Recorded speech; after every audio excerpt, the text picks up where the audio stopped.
la gran pregunta desde que hicimos el programa es cómo manejar una década de bonanza sin cometer los errores de Colombia en los 90 y sin cometer los errores de todos los países emergentes en los últimos 50 años, que nosotros, ya les voy a mostrar, emulamos lamentablemente, y cómo solucionar ese problema, y cómo hacer que la economía aproveche esa bonanza de la mejor manera para educar a su gente, hacer la infraestructura, etcétera, etcétera. Y de ahí sale nuestro programa, que es las locomotoras para resolver los cuellos de botella, y el ahorro manifestado en una serie de reformas, regalía, regla fiscal, etcétera, para que esa bonanza dure primero no solo una década, porque es una bonanza transitoria, sino que dure 1, 2 o 3 décadas, nos discipline y nos permita invertir mucho más. ¿Cuáles son las dos características más sobresalientes de América Latina, de este continente? Son dos, para mi gusto. Una, somos muy ricos en recursos naturales. Incluso desde Texas, pues que alguna vez fue Texas, fue mexicano, hasta Argentina, todos somos ricos en recursos naturales. Aquí hay o petróleo, o carbón, o diamantes, o cobre, o gas, o tierra y mucha producción agrícola, ¿no es cierto? Y segundo, tenemos mucha pobreza. Y esas dos cosas juntas son la mezcla, el cóctel Molotov del siglo XX. Y nunca lo logramos resolver en el siglo XX. Porque cada que teníamos una bonanza de precios de los recursos naturales y nos sentíamos ricos, gastábamos en exceso para tratar de ayudarle a los pobres, o por corrupción, o por lo que fuera, y estrellábamos al país. Entonces, América Latina, salvo Colombia, fue unas fluctuaciones brutales que salían de ser ricos en recursos naturales, obviamente explotados muchas veces por multinacionales, y tener una inmensa pobreza. Solo en los últimos 20 años hemos aprendido, por experiencias de todo el mundo, de los noruegos, de los holandeses, después los chilenos importados en América Latina, a manejar bien los recursos naturales. Y lo que estamos haciendo en el gobierno Santos es en buena medida eso, es el resultado de un aprendizaje del mundo entero en los últimos 20 años para manejar bien los recursos naturales. Un día el presidente López Michelsen, con quien yo a veces hablaba, me dice, a ver, ¿usted qué cree? ¿Este país es pobre o rico? Dije, por supuesto que pobre, presidente. Me dice, yo llevo 50 años tratando de convencer a este país de eso y nadie me cree. Todo el mundo está convencido que este país es riquísimo, ¿no es cierto? Y yo creo que esto lo muestra, el país hasta hace pues 30 años, 40, era un país muy pobre, un país de ingreso bajo. Entre los 70 y el 90 y el 2002 fue un país de ingreso medio bajo, como clase media baja mundial.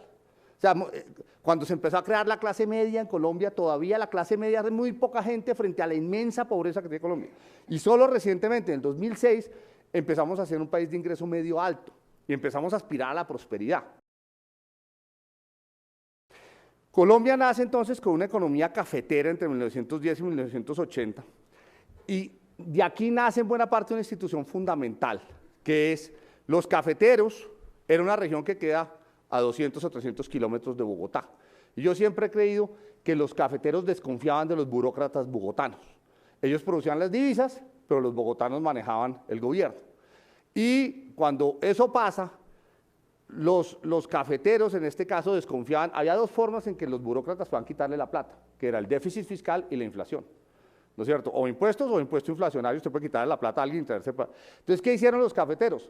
Cogieron las dos instituciones donde se generaba inflación y déficit, que fue el Banco Central y el Ministerio de Hacienda. Y si ustedes ven, y esto está estudiado, la sobrerepresentación de Caldas y Antioquia y los departamentos productores en el manejo de la economía colombiana es impresionante. Y ellos impusieron una visión muy conservadora y muy de clase media y de cuide las finanzas y no tenga déficit, ¿de acuerdo? Hasta los 80. Obviamente hubo eminentes ministros boyacenses y bogotanos también, y costeños y caleños, pero digamos que hubo una concentración en países. Eso cambia, señoras y señores, desde el año 80 que empezamos a descubrir petróleo y carbón hasta el presente. Ya la riqueza desde los últimos 30 años no es cafetera. Hoy por hoy las exportaciones cafeteras son el 5% de las exportaciones totales, cuando petróleo y carbón son más del 60%. Y eso hace que el equilibrio en Bogotá cambie y que cuando se escribe la Constitución del 91, y es una hipótesis que yo presenté hace un tiempo y que el presidente López Michelsen en algún artículo suscribió, Yo he hecho mucho énfasis en que la Constitución se escribió al calor de los descubrimientos petroleros. Salud universal, educación universal, pensiones para todos y alivio a la pobreza. Y por primera vez eso se vio razonable porque había plata. Justamente este había sido un país tradicionalmente muy pobre y había plata, pues había aparecido el petróleo y todo el mundo hizo cuentas alegres de que esto era Colombia Saudita, ¿no es cierto? Y entonces, obviamente, los economistas dijeron, esto no solo va a parar aquí, sino acá va a seguir creciendo y vamos a tener 2 o 3 millones de barriles, etcétera, etcétera. Y ahí estuvo en buena parte nuestro primer error. Nosotros no solo descubrimos carbón y petróleo, sino que pasó en los 80s, 70s, 80s, otra cosa muy difícil es que fuimos descubiertos por la cocaína, ¿no es cierto? Y no voy a hacer, pues, una elaboración sobre eso, es evidente. Y de ahí en adelante nos toca manejar ese problema desde el punto de vista económico, institucional, político, etcétera, de ser un país ya no cafetero, con esas instituciones cafeteras de estabilidad, sino un país de petróleo, de carbón y con una inmensa producción de ilícitos.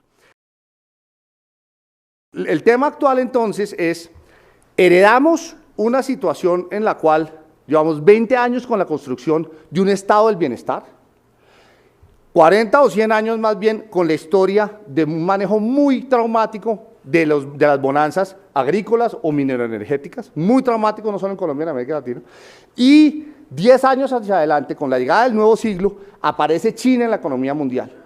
Y al aparecer China, todo lo que nosotros producimos se vuelve caro, carbón, petróleo, cobre y productos agrícolas, y todo lo que nosotros importamos se vuelve barato, carros, maquinaria, tecnología, etc.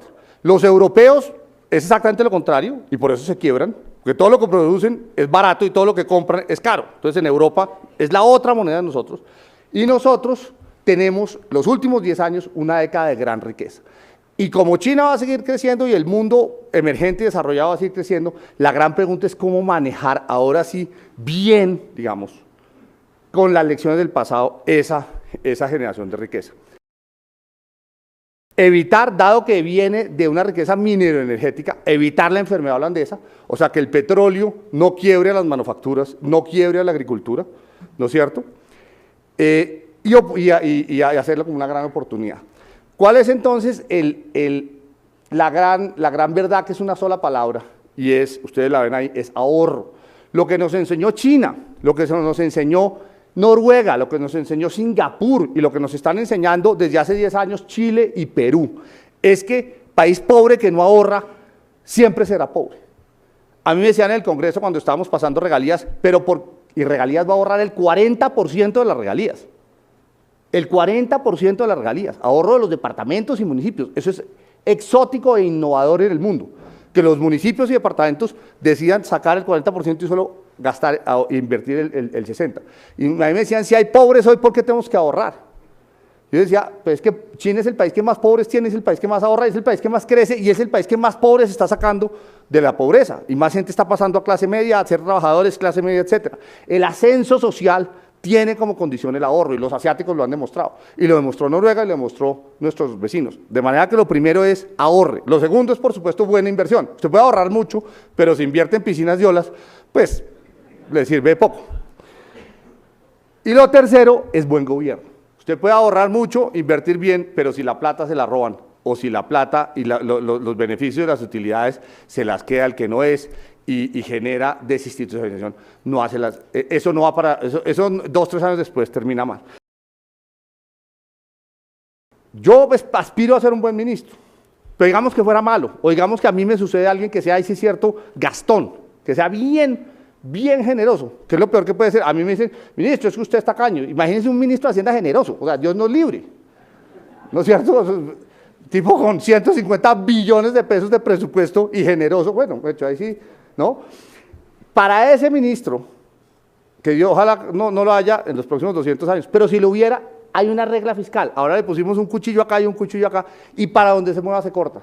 Que es, usted tiene una ley que se llama la regla fiscal, que lo fuerza a ahorrar, que lo fuerza a comportarse, que lo fuerza a tener no solo el gobierno actual, el Congreso actual, sino los congresos de los próximos 10 y 20 años y el gobierno de los próximos 20 años, para que no nos vuelva a pasar unos déficits de 8% del PIB durante 6 o 20 años, que fue lo que nos pasó, que es de donde venimos.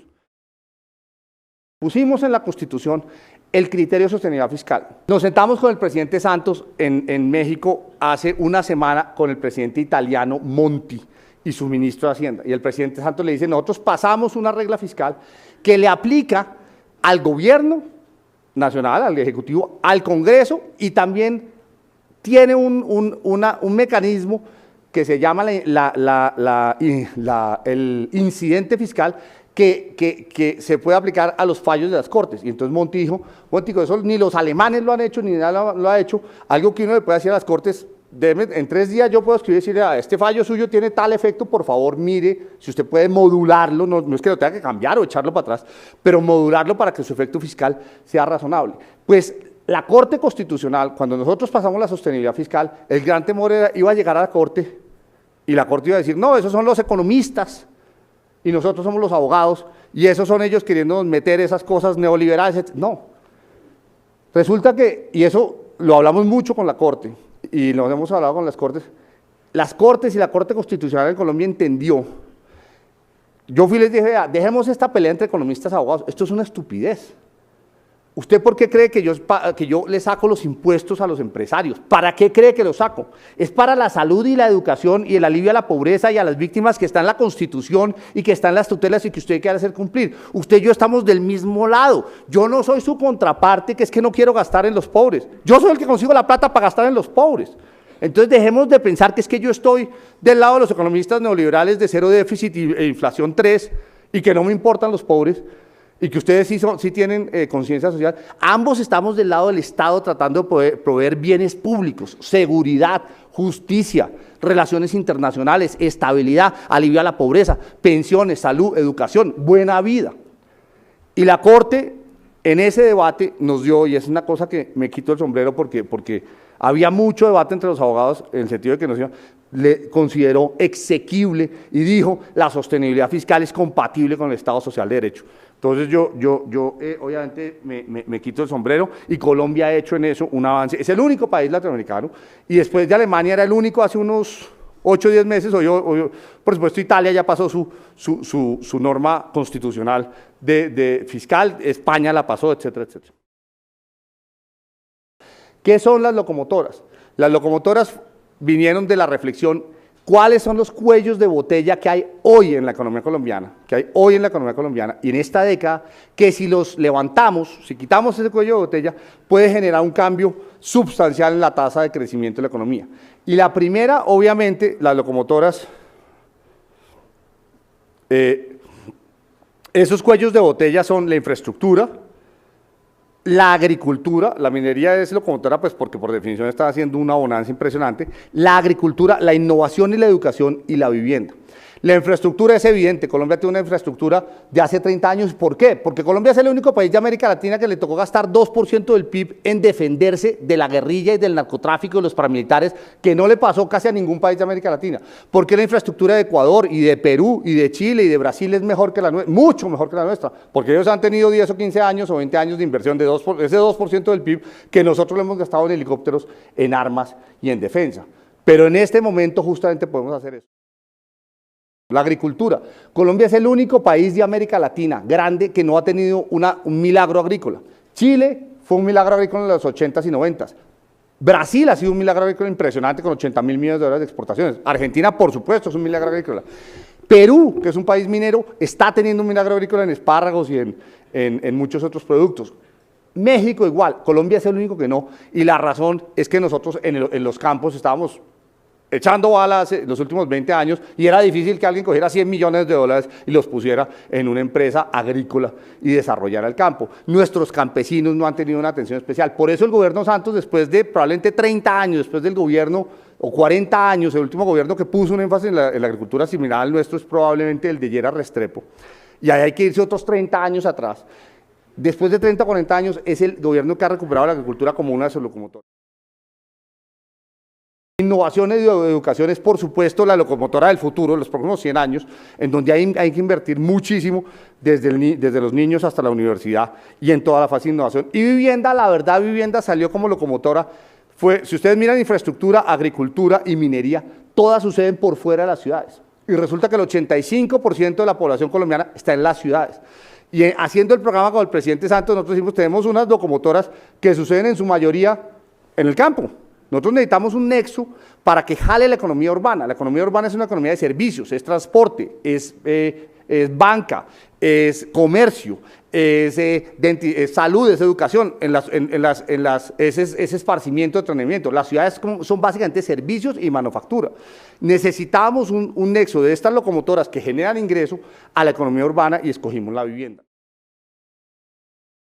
Entonces, las perspectivas de Colombia al 2020 tendrá 50 millones de personas con un ingreso medio de $15.000, hoy tenemos $10.000 en paridad de poder adquisitivo, habrá construido 6.000 kilómetros nuevos de dobles calzadas, mantendrá diversificado su sector productivo y sus exportaciones, habrá llevado su deuda pública al 10% del PIB, la deuda llegó al 40%, hoy la tenemos en 25% y vamos a llegar al 10% del PIB. Ustedes saben el ahorro en intereses que eso implica.